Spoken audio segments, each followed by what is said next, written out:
পাচার করা অর্থ ফিরিয়ে আনার বিষয়ে কিছু অগ্রগতি হয়েছে। ফেব্রুয়ারির মধ্যে কিছু টাকা ফেরত আসতে পারে বলে জানিয়েছে অর্থ উপদেষ্টা ডক্টর সালেউদ্দিন আহমেদ।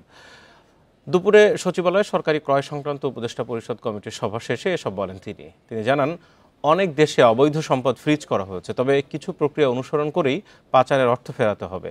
এক প্রশ্নের জবাবে উপদেষ্টা বলেন, রাজনৈতিক সরকার অর্থ ফেরানোর ধারাবাহিকতা রাখতে বাধ্য, তা না হলে যে পদক্ষেপ নেওয়া হয়েছে তা থেমে যাবে। এ সময় বাজার ব্যবস্থা কিছুটা স্থিতিশীল থাকলেও ব্যবসায়ীদের নিয়ন্ত্রণ থাকায় সরকারের চাওয়া অনুযায়ী সবকিছু হয়নি বলেও জানান সালেউদ্দিন আহমেদ। এছাড়া আপৎকালীন সময়ে বিবেচনায় থাইল্যান্ড ও ভিয়েতনাম থেকে কিছু আতপ চাল আমদানি করা হবে বলেও জানান উপদেষ্টা। এটা আনতে হলে একটু সময় প্রসেসটা, তবে কিছু তো অগ্রসর হয়েছে। আপনার কোথায় আমি আর্টিকেল দেখলাম যে না কোনো গতি হয়। আমরা অনেক লিগাল ফার্মের সাথে আলোচনা করা হচ্ছে, তারপর অনেক এজেন্সির সাথে আলোচনা, অনেক দূর কোথাও এগোচ্ছে। হয়তো ফেব্রুয়ারির মধ্যে কিছু হয়তো আসতে পারে, কিন্তু বাকিটুকু আমরা কিন্তু ওই ক্ষেত্রে